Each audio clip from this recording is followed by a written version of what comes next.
Okay. It's letting me in. Excellent. Yes. Oops. Okay. Hung up on you so that we don't get. Okay. I'm going to get started. Oh, we have somebody from Montana. That's exciting. Welcome, everyone. I'm Ellen Kuwana. I'm the Vice President of Northwest Science Writers Association.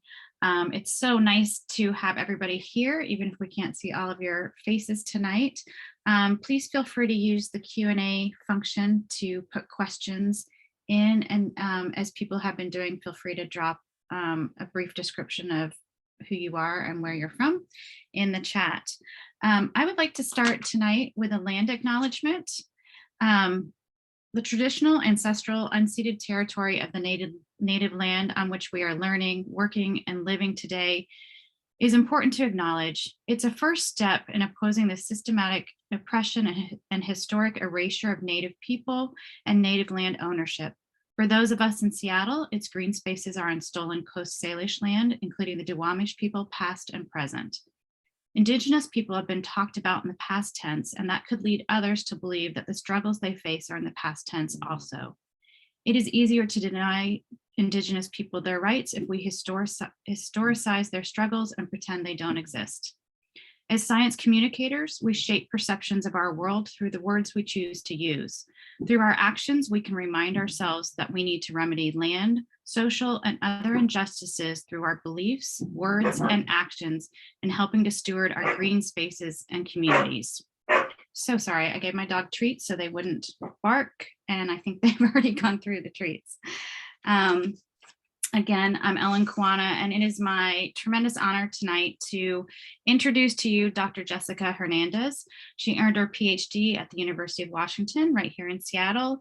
And she's going to speak to us today about Western conservationism and how it's not working and what we can learn from Indigenous models. So this is harnessing all the knowledge of Indigenous environmental science. She has a book coming out January 18th. I just pre-ordered it recently at Third Place Books. Support your local bookstores, please, if you can. It's called Fresh Banana Leaves, Healing Indigenous Landscapes Through Indigenous Science. And she also has a book I saw coming out from UW Press also. So I'm going to turn it over to Jessica, and thank you so much for being here with us tonight. Thank you for having me. And then I just need sharing access so I can share my presentation. Thank you. Oh, sorry about that. Let's see. We didn't think about that, did we? Okay, so I'm going to make you the co-host. And that should work.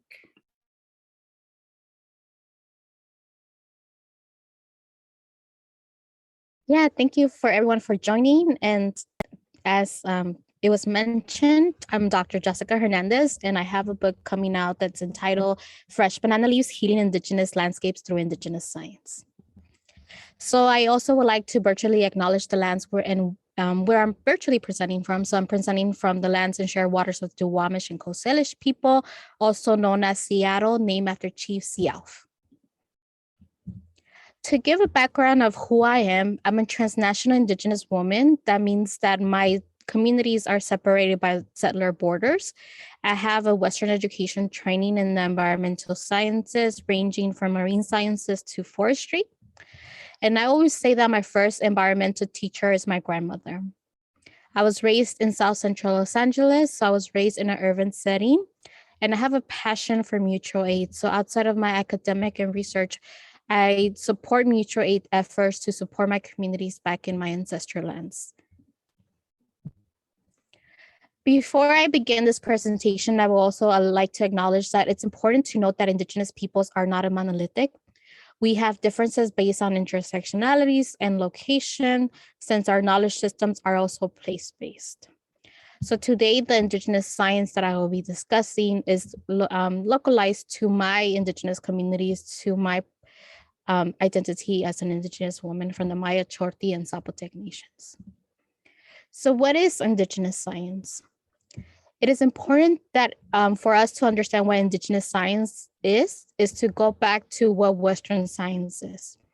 As we know, Western science follows a linear method, which is the scientific method that usually has 6 steps, right? We start with stating the problem, then formulating the hypothesis, deciding the experiment, until we reach the end, which is to draw a conclusion. In Western science is linear and binary as it seeks to find an answer to a question. It follows the scientific method that starts with asking a question, then formulating a hypothesis, an idea to try to explain and answer the question. So we see how Western science is in this sense. In terms of Indigenous peoples knew already which plants they could consume, which plants were lethal, and how to hunt to ensure they had sustenance. This knowledge was developed over time and allowed them to thrive within their local environments and advance their technology. So when we kind of make the differences between Western science and Indigenous science tends to be more holistic, and it's also more place-based, given that it has been knowledge that we have been formulating since time immemorial. It has been passed down through the generations from our ancestors, and it kind of carries the same weight as Western science. In Western science, we see that Indigenous communities are 2 things. We are research subjects rather than the researchers, and we are areas of expertise rather than experts. And I think that as an Indigenous woman navigating the Western sciences and Indigenous sciences, I have to remind myself that oftentimes my communities are seen as the research subjects, despite having that knowledge and the experience to be the researchers ourselves. We're also seen as areas of expertise, right? Like in the sciences, we have a lot of scientists who say, I have experience working with Indigenous communities. So in a way, what this book and my work tries to dismantle is that we should view all Indigenous peoples as experts rather than areas of expertise. It's also important to emphasize that there is a stereotype that exists against Indigenous peoples, and that's the stereotype of the ecological noble savage. So this is a stereotype that portrays Indigenous peoples as these mystical creatures that were in tune to nature, that were very close to nature, that were mystical.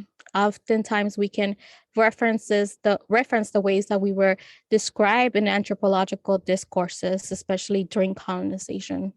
So as somebody who has been trained in the Western sciences and embodies the identity as an Indigenous woman, it's a balancing act for me, because I don't want to portray the stereotype of the ecological noble savage, given that climate change is leading to the displacement of our Indigenous communities. And thus there's a fracture in our kinships, in our relationships with our environment when we're displaced to other lands that are not our ancestral lands. So how do I define Indigenous science? I defined Indigenous science as knowledge that has been acquired through observation and analysis by Indigenous communities since time immemorial. As someone also trained in the Western sciences, there's this notion of the 2 eyes seeing. And this is just a way that we carry 2 lenses as Indigenous scientists, because one is the lens of Western knowledges and ways of knowing that we have been taught through the Western sciences. The second lens is the Indigenous knowledge and ways of knowing that we carry as Indigenous peoples that have been passed down through the generations. So the 2 eyes seeing is also the way that we blend Indigenous science with Western science, because oftentimes when we hear about Indigenous science, it tends to be against Western science, but in correlation, they can actually be blended if done correctly. So the premises of the book and my work is that in order for us to heal our environments, which are all Indigenous lands, and oftentimes we forget that even if we live in cities, there are Indigenous lands that have obviously faced a lot of colonization, in this case, urbanization. We must incorporate Indigenous voices, perspectives, and lived experiences. So in this book, I also refer to Indigenous science because they embody our ways of knowing that are rooted from our ancestral knowledges and valid sciences. So we're seeing how in Western sciences, there is this acceptance of Indigenous science as a valid science. However, it has taken many generations for us to get to this stage. And there's still kind of this assumptions that Indigenous sciences are not valid because they're not quantitative. Oftentimes, our Indigenous ways of knowing are more qualitative since they're passed down through oral storytellings or other storytelling methods like poems, songs, prayers.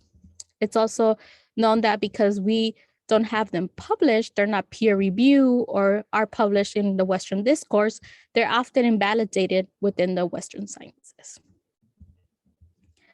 So to emphasize the contribution of Indigenous ancestral practices to the wealth of biodiversity present pre-colonization, it's important to mention that while the world there's 370 million Indigenous peoples, make less than 5% of the total population, we manage or hold tenure over 25% of the world's land surface and support 80% of the global biodiversity.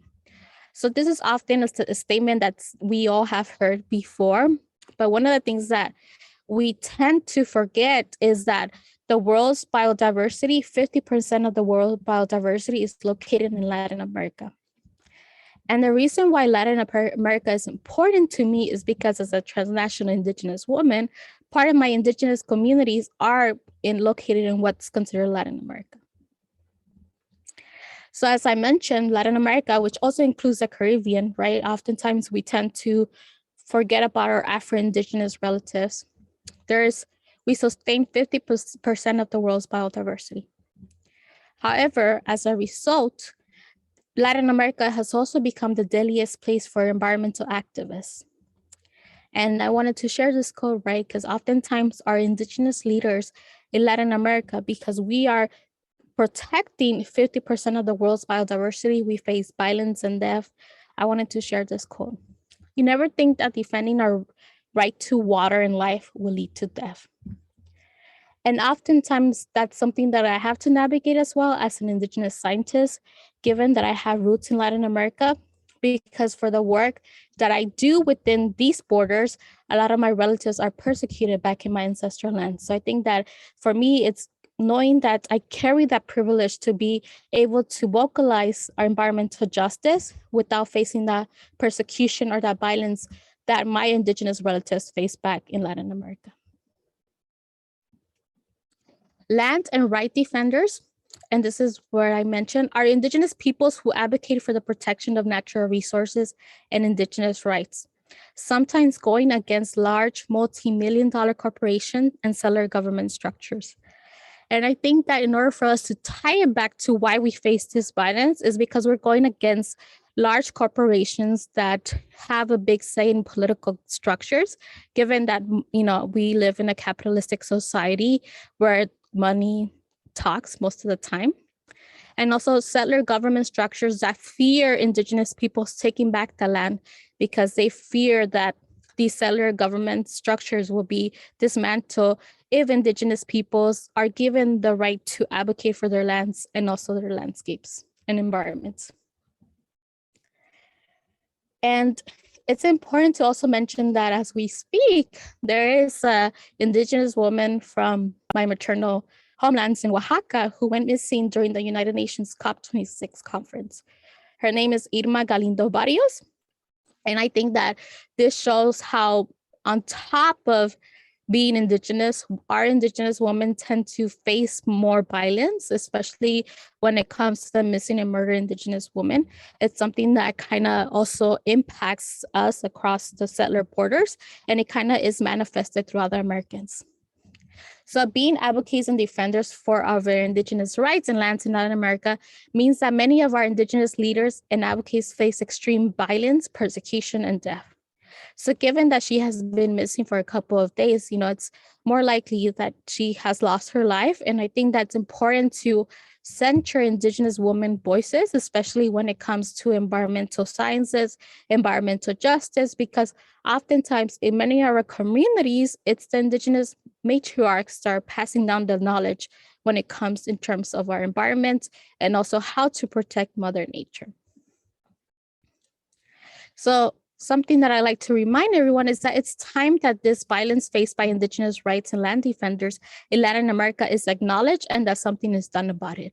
Because we know that statistics show that in Latin America, Indigenous leaders are the ones facing the most harm, violence, and persecution, yet nothing is being done, even from the governments, international governments that are sometimes responsible for these capitalistic structures, given that a lot of the corporations that are within our lands are internationally owned. So a lot of these companies are not even owned by corporations in our countries. They're owned by international entities. So one of the things that I'm always asked is like, what can non-Indigenous scientists do? And I think that in order for us to start discussing how we can do more equitable work, especially when it comes to research, is to do the bottom-up approach. And this bottom-up approach, what I kind of was able to draft was 6 steps, right? The first step is to follow and create a fluid and dynamic approaches that do not follow the linear research method. So in a way, it's kind of unlearning and relearning the way that we have been taught to do science, that oftentimes it doesn't have to be this linear process that we have to undergo. It can be more of this holistic process that Indigenous science tends to follow. The second step will be to respect tribal sovereignty and Indigenous autonomy. So one of the things about Latin America is that our communities did not sign treaties. So the tribal sovereignty in Latin America looks different because it's more of self-determination, where our Indigenous communities have the right to our natural resources, yet they do not have the legal framework. So in that case, it's more of the respecting the Indigenous autonomy. The third step will be to follow Indigenous protocols and their way of being and doing things in their communities. So oftentimes the way that as Western scientists, we're taught to do things in a certain way. However, we have to unlearn and relearn so that we can do things that are more aligned to the Indigenous communities that we are serving. The fourth step that I know it's sometimes hard to do because it's something that's dimensional is to respect intellectual property. And oftentimes we see in the Western sciences that publications are what kind of bring up their, support our careers. So in that sense, is respecting in the intellectual property. So we're going to publish something that it doesn't really belong to our communities. How do we get that kind of acceptance and also that right to publish something? So in a way, it's like respecting intellectual property, respecting things that Indigenous peoples have shared with us that are not necessarily our own knowledge. The fifth step will be to embrace all Indigenous epistemologies relevant to the community. And like I mentioned, Indigenous science tends to differ, especially based on the communities, since it's place-based. And the last step is to move and transition to making projects more Indigenous-led rather than scientific-led. So in the way that we conduct research, we often come up with questions in our research project without it consulting the communities before we begin that first step. And oftentimes when we talk about embracing the community or adapting the community-based approach, we kind of use them as an afterthought. So I think it's important for us to, as scientists, to sit down with the communities and actually create projects that will benefit their communities more than they actually benefit us. And I was also asked, given that this is the Northwest scientific writing group, to also talk about my writing journey. And one of the things that I wanted to mention is that I have found in my own experiences that books are the only method of writing that can allow us as scientists and academics to express our thoughts and stories. So oftentimes when we go into the peer review publication, we have to follow a certain very rigorous structure of writing. But with books, we're allowed to share our testimonies, our lived experiences, their lived experiences of our communities, to write and kind of share that knowledge with others that are not necessarily within the scientific realm. And I kind of wanted to transition to the end of this presentation to talk about decolonizing. So one of the things that I always mention to my students and everybody I come across is that decolonizing is kind of like peeling onions. And that's because colonialism has embedded many layers in our society And like peeling onions, there's a lot of emotions, right? There's going to be tears that, the healing process that would take place as we peel those onions. And like colonialism, we have to peel these layers. And oftentimes through our generations, we get to peel one layer. But in order for us to reach decolonization, we had to get to the root of the onion, the core of the onion, which oftentimes takes a lot of effort and time. And it kind of is a good metaphor because, like as I mentioned, onions make us cry, right? So there's going to be a lot of healing, a lot of uncomfortableness, and feelings that would be triggered as we undergo the decolonizing method. And this is the quote that kind of ends my book, which is, when we heal ourselves, we heal landscapes. And it is time we create space for Indigenous peoples to heal as we move forward in life. Community makes space and room for us to grow, continue learning, and embraces our flaws. This is a part of the healing process we have to embrace and make room for. And I think I didn't really want to take up much time just talking, so I think I will move it back so that we can ask questions.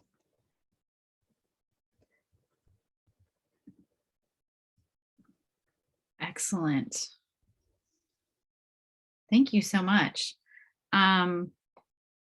So yeah, we are going to open it up for questions. We'll have lots of time, and it could be, we won't be super strict because we have quite a bit of time. We don't need to be super strict to keep it to questions. If we can address questions, but also sort of have a conversation together. So feel free to drop a note in the Q&A or in the chat, and we can try to call on you and you can unmute. I know I have a question to get us started off. I'm curious, as someone who's never written a book, but I think a lot of us dream about that or think about that, if you could talk a little bit about that process. And I'm interested in, since you wrote one that's going to be published by UW Press that's more academic versus the Fresh Banana Leaves, I assume is for a more general audience. So kind of how those processes differed would be really interesting, I think, to hear from you. Yeah, so I think one of the differences that I noticed is that with university presses, and that's one of the reasons why I decided to go with a different publisher for Fresh Banana Leaves, is that there is a structure that we have to follow. It's kind of more like a peer review article in that sense. So with university presses, there's more editors, like more hands involved, as opposed to publishing through a non-academic publisher that kind of gives you more of the right to your own creativity. And I think that even publishing through UW Press is more tailored towards academics. So oftentimes we tend to use more terminology that other scientists or other academics have access to. But with non-academic presses, we get to have a conversation with the community that oftentimes removes us and kind of makes us see whether we can explain what we do or our stories to people who are not within that Western educational training. And I think it was a more fun process because I think that, as scientists, we tend to always be writing in the peer review process using those structures. And I think that it was also a healing journey because there was, it allowed me to also include testimonies. And I'm often not a person who likes to talk a lot. So I love writing because vocal storytelling is not something that I really love to do, but like writing is like the way that I found myself to give myself, because I'm usually a quiet voice, give myself a louder voice through my writing and, the pen and paper situation. Follow-up question, with the University of Washington Press book, do people, it is akin to a peer review process, right? You do have some academics who review it or somebody at University Press, versus I'm wondering for Fresh Banana Leaves, did the editor give you guidance or help you sort of with language level, or was it hard for you to kind of change your voice a little bit, or was that natural because of oral traditions and storytelling, and that's a big part of your research? Yeah, I think it was a little bit more natural in that sense because oftentimes I always tell myself like if I cannot explain what I do to my parents, not saying, that they have less knowledge, then I'm not really doing justice by my community, especially, when I do community work. But I think that with the university press, we tend to kind of get those reviews that are more centered in the academic writing spectrum where they're like, oh, more of the I would say like the grammar, the sentence structures, the terminology, more of that data versus in this book, it also allowed me to be creative in the writing because, it wasn't like a linear method.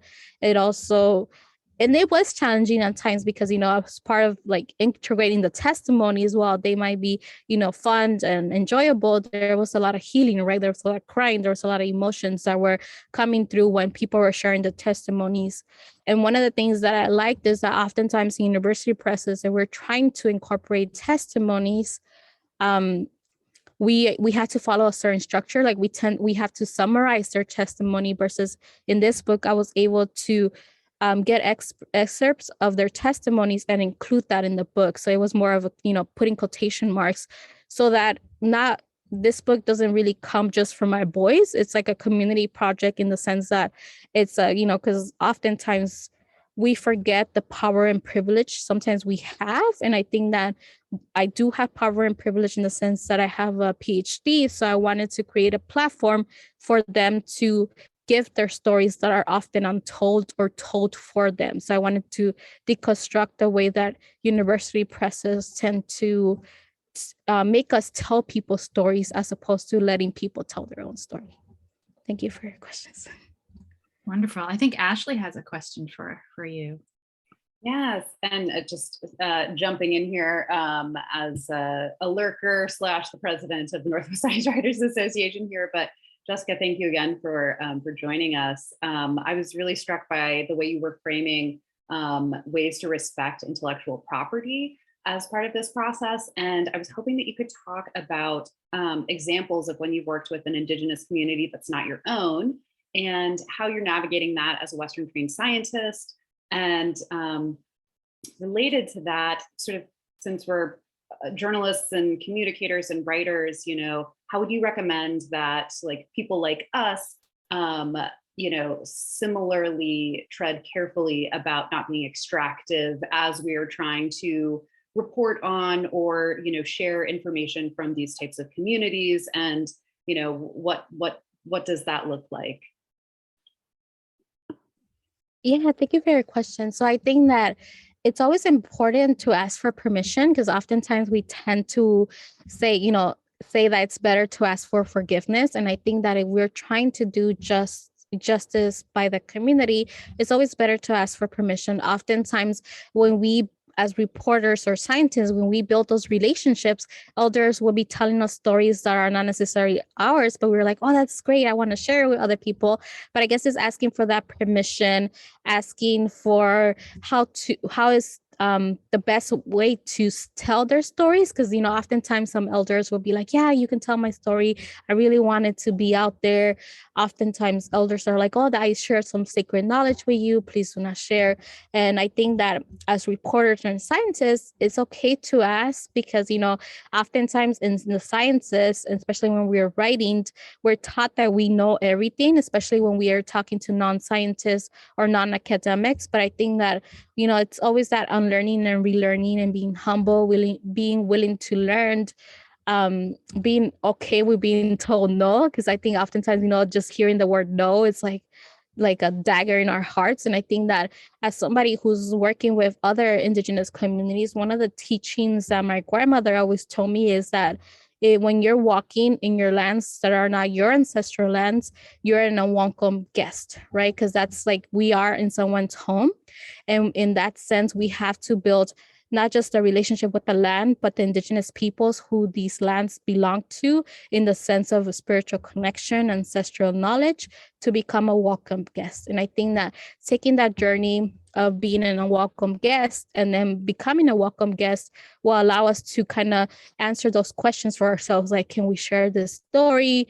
How how honest can we be with the indigenous peoples we're writing about? Can we ask them, are we going to be okay by being told no? Because oftentimes when we're told no, it's because, we're still that unwelcome guest in their homes. So we have to navigate those relationships and that, kinship, building that we have to undergo, especially as non-indigenous peoples from these lands. Thank you for your question. We have a question in the chat also for Connie, and she would like to know, are there examples of synergy between Indigenous and Western science where they have interacted with positive results? I guess, science makes it very, very broad, but, perhaps there's some examples and some, pearls of wisdom from how those interactions were approached that maybe that sparks an idea for you. I think some of the ideas that kind of come to mind is just even like during this administration, like we're seeing steps into them acknowledging traditional ecological knowledge. I know that there was a presidential memorandum that was passed where they stated that they're going to start acknowledging traditional ecological knowledge and integrating it in policy. And I think that in order for us to heal all our environments, because we do live under the Western sciences and this Western scientific framework, we have to blend both of them, right? Because I don't think we're going to reach decolonization in our lifetimes where we reach the core of the onion after we have peeled all those layers. So finding ways that they can come together and complement each other. I think that, some examples can be related to the salmon, how the salmon, we see the salmon protection and conservation in the state of Washington because tribes, their treaty rights are respected under the Bolt decision that happened when the tribes were fighting for their rights, and also the 50% of custom, right to their salmon species, especially being an important animal to their culture. We see those dimensions of how Western science is being blended with Indigenous science and how that's hopefully, leading into positive conservation efforts. But I think that it's something that we're seeing in our generation where we are starting to integrate Indigenous science with Western science. So that will be something that hopefully, in a decade, we might have more examples of, that positive synergy between Western science and Indigenous science. Thank you for that question.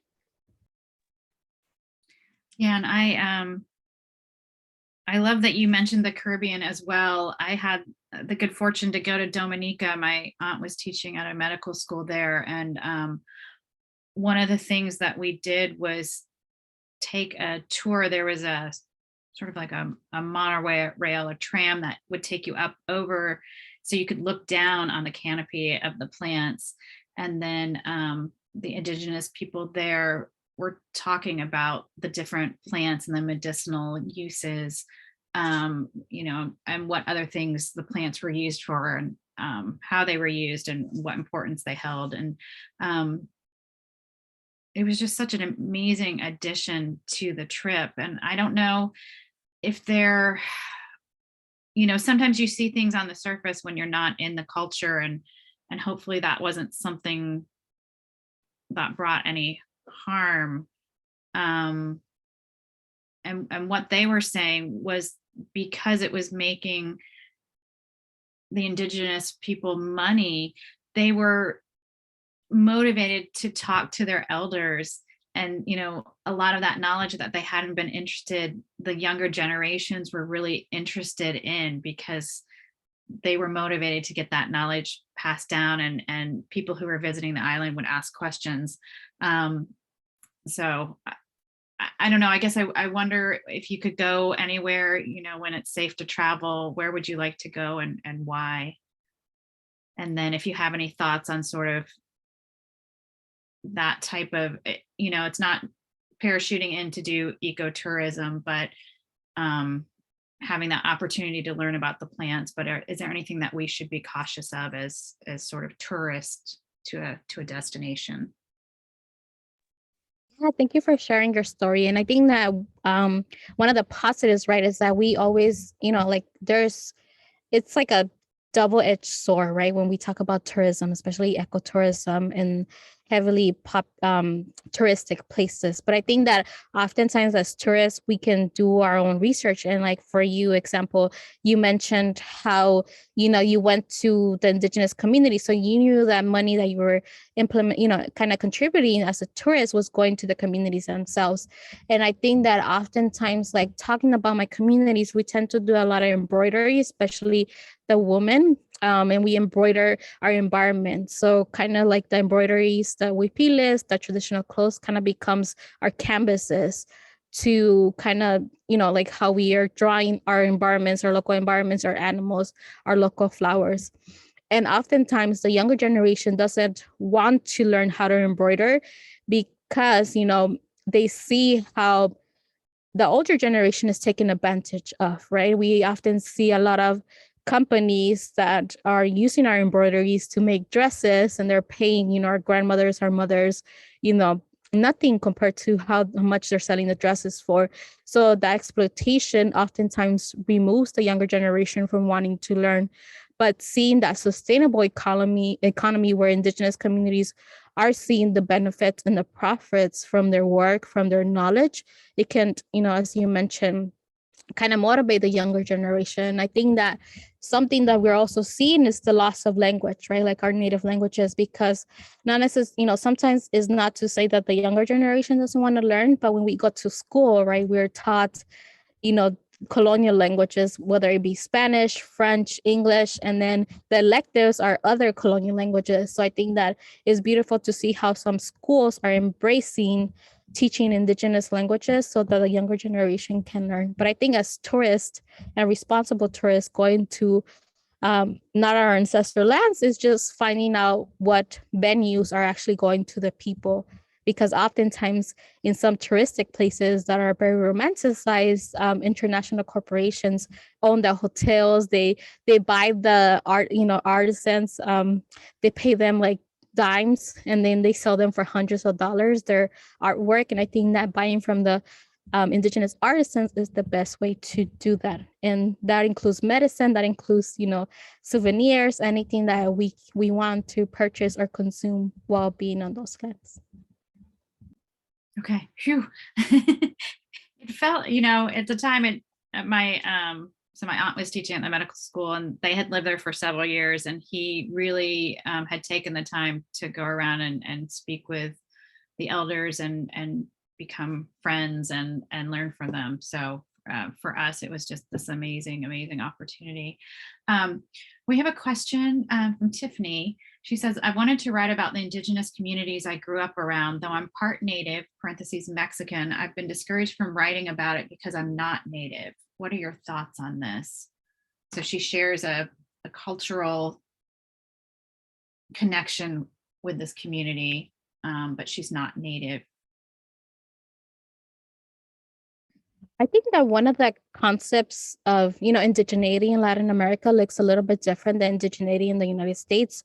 But both countries still operate under settler colonialism. And I think that has to do with the fact that race is a social construct, right? So in Mexico, for example, there was this concept that they wanted to water down the indigenous blood, which is, kind of similar to blood quantum.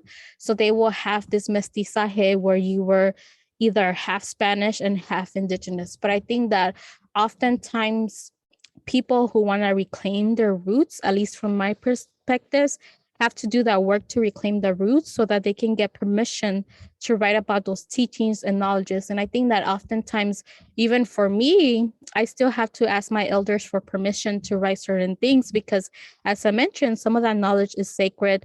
Some of that knowledge is meant to be kept within our community. So I think that kind of asking for permission, as I had mentioned before, is a great way to do that. And if you're being discouraged by the elders or indigenous community members themselves, then it's a way to navigate those structures. But I guess those are my suggestions, but it's based on personal experiences, and I cannot speak on other communities on whether someone can write their stories unless they ask their elders. And sometimes it's not even their elders, right? It would be the younger generation, because every tribe or community has a different protocol on how to ask for permission. So I think that if it has to do with reconnecting, it's a long process to reconnect to indigenous roots, especially because of displacement and other barriers that have kind of disconnected certain people from their indigeneity. But I think it's in a way, always ask for permission, but I don't have more to say about that. Okay, and she's clarifying it was somebody outside of the indigenous communities who was discouraging her from writing about it.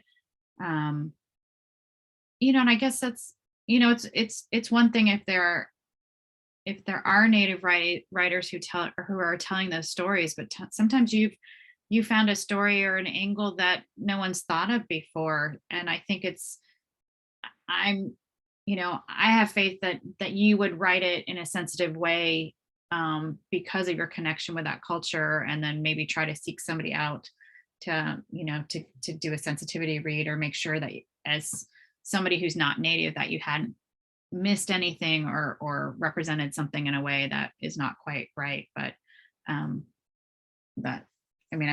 think you're approaching it with a lot of sensitivity already for even asking the question. We have another question. I don't know how much you know about what's going on in Canada, but the question is, Canada seems to be turning over management of some of the boreal forests to Indigenous people. And do you have any thoughts or comments on that? Yeah, I think that if at the end of the day they are given the right to manage their indigenous lands, it kind of relates to the land back movement. And I think that oftentimes people, when they hear the land back movement, they think that it's kind of wanting to deport everybody who's not native to these, to these continents. But I think with the land back movement, it's kind of fighting or advocating for that right to govern our own natural resources, because oftentimes when we look at our natural resources, they're governed by eco-colonialism, right? And the eco-colonialism means that it's non-Indigenous peoples, especially white males, who do not have the experience, even the scientific experience, right? They're politicians who are governing our natural resources. And I think that if the Indigenous communities are given the right to govern, but also in a way that's respected, and it's not just being like tokenizing so that they can restore this forest that would later be sold to somebody else. I think that's a great way, but I'm not really familiar with that specific example in Canada.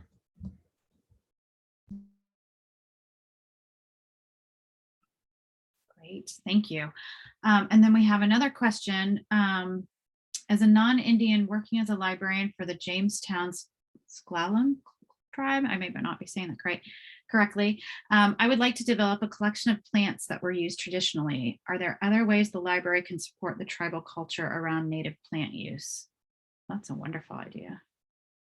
Yeah, and I think that's a great idea as well. I think that one of the examples that I can think of is Daybreak Star Indian Cultural Center, which is located in Discovery Park. When we did the community garden, we gave the plants the scientific name, and we also wrote the Lechusi name, the native name for those plants. And I think that it's beautiful to kind of collect that, especially as, during the pandemic, we did lose a lot of our elders, and, we're still in the pandemic. So we're still experiencing those losses. I think that's a beautiful way to collect those stories. I think that it can be a generational kind of situation where you can have the youth and the elders kind of communicate towards each other, tell the stories, record the plants, and also stories related to the plants, and also the names for the future generations. And I think that, working with the tribe, especially if you're working in their library, asking the tribal council, asking the elders or the youth who come to the library if they're interested in something like that. And I think that when you have the interest from the community, it's easier to manage a project of that magnitude. Wonderful. I guess I didn't know about the garden at the Daybreak Center. Is it open to the public? Yeah, I haven't been there lately because of the pandemic, but I think that, yeah, you can see it. They usually have maps inside Daybreak. If it's open, the cultural center, then you can get a map with all the names. And for my dissertation, I also restored the other part of the community garden. So we were able to remove invasive species. And the next step was for the community to plant native plants. But I don't know if, I think that has been on hiatus just because of the pandemic. And obviously, once, hopefully everything clears up, where we can have those community parties to plant, introduce native species. So yeah, in that way, we're trying to restore the 20 acres of land that are leased to Daybreak Star Indian Cultural Center, and in a ways integrating that, those native plants, the relatives to the Coast Salish people, and also kind of immersing the native languages and working with the elders. So yes. Oh, that's wonderful. I do know a lot of gardeners. If you need more, more hands when you do plant. We have a comment to the non-Indigenous writer when Tiffany asked that question. Recommendation to cultivate a relationship with someone from the tribe before even beginning your research or your article writing, which is a great idea. Okay, and then here's another question from Valentin. It says, thank you for your presentation. I'm a Mixteco speaker and have worked with farm workers, including Indigenous language speakers in Oregon for approximately 20 years. I'm in my 40s and have decided to start college majoring in sociology and a minor in environmental studies. That's amazing. To be able to lift the voices of our Indigenous Mesoamerican communities working as farm workers here in Oregon. Here they face many challenges such as pesticide exposure, wildfire smoke, and heat stress, to mention a few. Any suggestions for a Mixteco, I hope I'm saying that right, probably saying it more with a Spanish accent, but undergraduate student looking to lift the voices of Indigenous farm workers in Oregon through short writing, such as short essays? Yeah, thank you. And the Mixtecos are like a relative to the Zapotec people. So nice to meet you, Valentin or Valentine.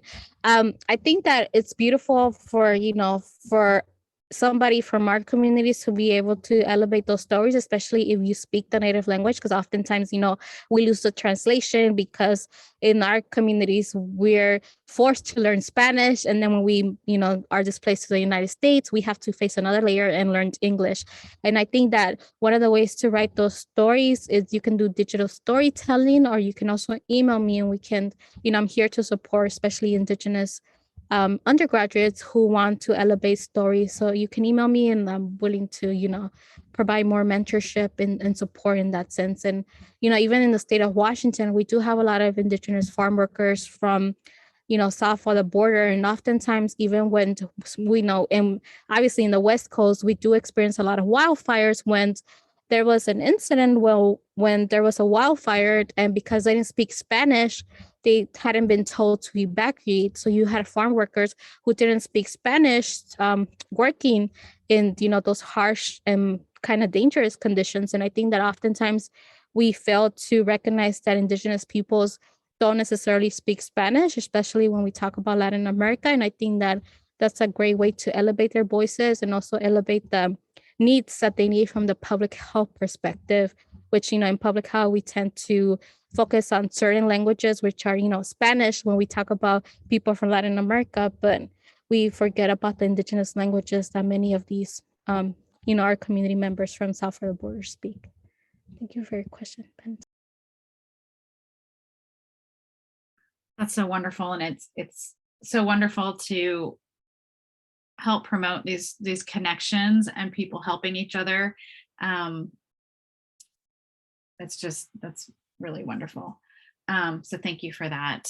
And then somebody dropped another link in the chat.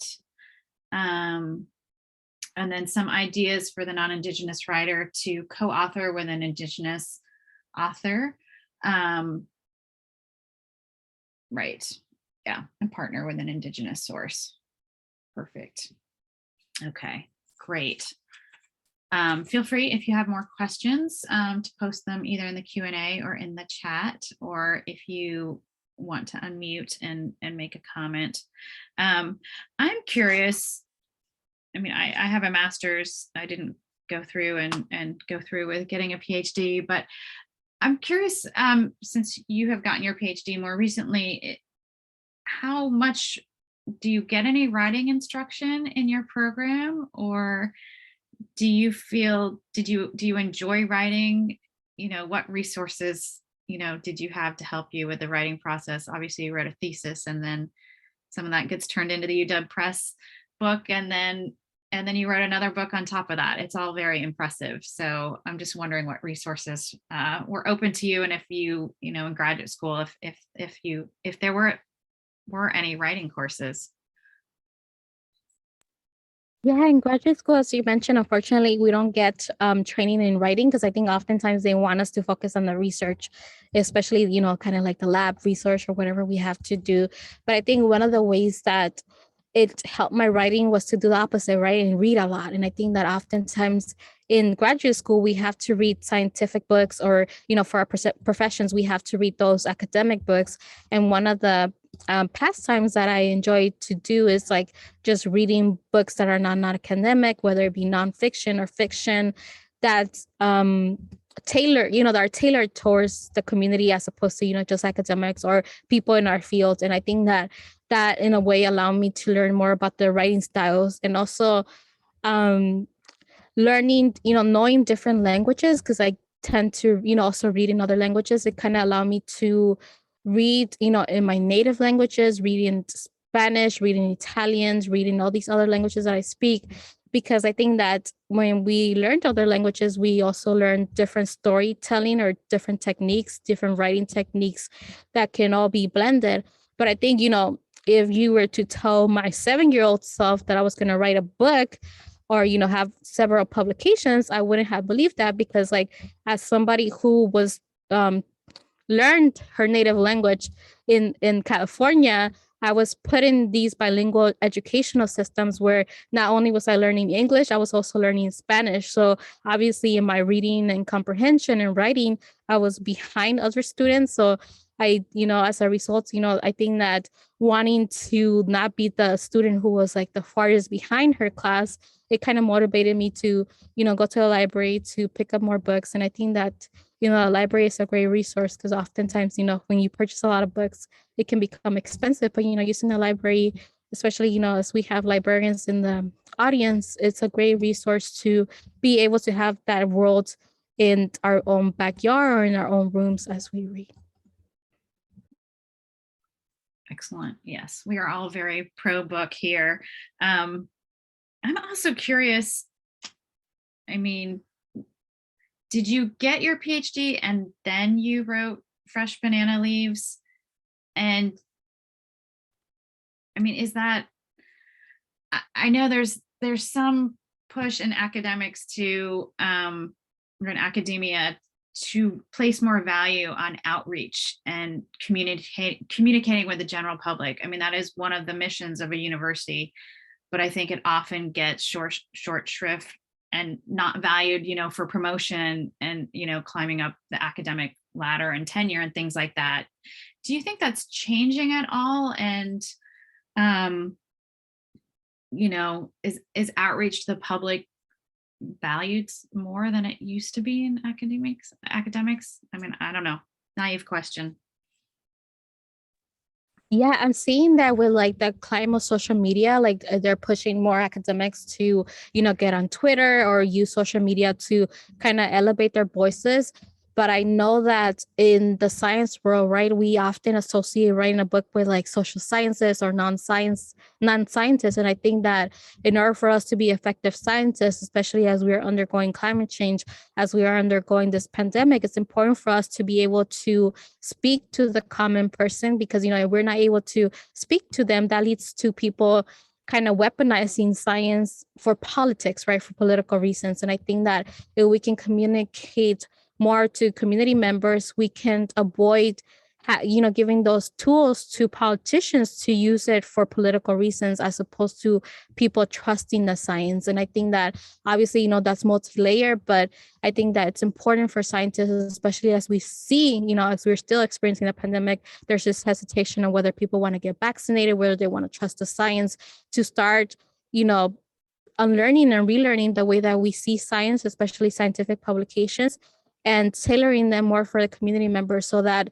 when we do have to present to the community members, people cannot use that mistrust, or, it's oftentimes lack of information, especially understanding of scientific information that people use to create that mistrust. And I think that hopefully, our generation is kind of, or, us are breaking those barriers and that ceiling that has been, in old school academia where scientists don't write books, they necessarily, publish more peer review articles.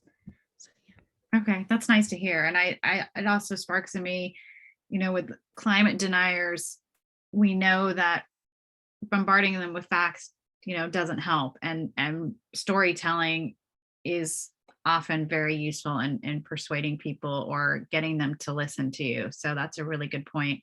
I think Ashley has a question.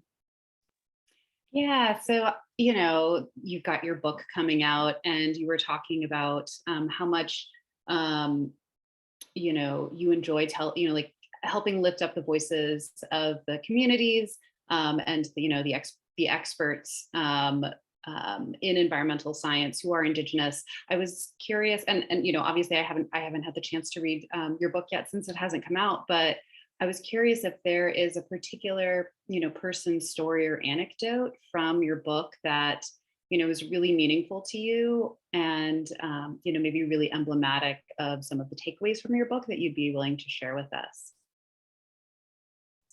Yeah, thank you for your question. And I think that I didn't want to start this presentation that way because oftentimes I go to my father's story, and sometimes, I tend to, in a way, traumatize sometimes the audience because my father's story starts with him being a child and being forced to fight in the Civil War of Central America, as a Maya Ch'orti child at the age of 11. And today, that Civil War in Central America has been defined by the United Nations as a genocide against Indigenous peoples. So I think that my father, being my father, he tried to protect me from that story. So he would tell me little bits here and there. But it was, writing this book, I was able to sit down with him. And I think I talk about it in the introduction. And this was the first time he had told me his story from start to finish. And I think that for me, as somebody who, kind of has this privilege of being able to go in academia, I saw how my father had, suffered as an Indigenous child, how displacement was actually a core of our history and stories, and especially genocide, right? Because when we talk about Indigenous genocide, we often equate it to historical accounts, to back in the days. But for many Indigenous Maya people, especially from Central America, that genocide is in our grandparents, and in my case, in my father's generation. So I think that when I was able to sit down and write that story and integrate it, and I think that the title of Fresh Banana Leaves is attached to his story, and how, when he thought he was going to lose his life at the age of 14 because his encampment was bombarded and he saw refuge under a banana tree, and then he saw a bomb kind of drop on top of the banana tree, but instead of it igniting, he saw how the banana tree, in a way, the leaves wrap that bomb so to prevent it from igniting. And oftentimes when I do book talks, I start with that story, but obviously, it's a little bit, heavy for, for me to tell, but also for people to listen to. But I think that that's the core of the story, and also the emphasis of why the title is Fresh Banana Leaves, because that tree saved my father, which ultimately saved the lineage, myself included. And, it's the fresh banana that gave us a fresh start, or, that fresh kind of life as Indigenous peoples, even if we're displaced. And I think with banana trees, they're not native to Central America, but we see how, as Indigenous peoples, we built that relationship with non-native species and, consider them our displaced relatives that protect us, in this case, protected my generation and my father's generation. So yeah, that would be the story that comes to mind that, is the strongest roots of the book. Thank you for your question. Oh my gosh. Yeah, So powerful. That is an amazing story. I'm all teary-eyed here. Dr. Hernandez, I want to thank you so much for your time and for sharing the stories with us, and for, answering questions, of various level of naiveness behind them. It's just such a pleasure and such an honor, and congrats to you on all of your writing, and for sharing your wisdom with us. We really appreciate it. And thank you everybody else for your time and your attention. And I hope that you had an enjoyable and educational evening with us. Ashley, do you want to say anything else? The only other thing I would say is December event. Yeah, I was just going to mention, so on December 15th, the Northwest Science Writers Association is partnering with the, let me get the name right here. Association of Women in Science, AWIS. I'm sorry, I was supposed to do this. The Association. Seattle chapter. Dr. Caitlin Gamble from Lumen Bioscience will be talking about blue-green algae and how it can be used as a platform for drug discovery for therapeutics. So that's December 15th, which is a Wednesday night from 6 to 8 p.m. And there'll be time to network and chat before the science talk and then after it. So please join us. Thank you, everyone.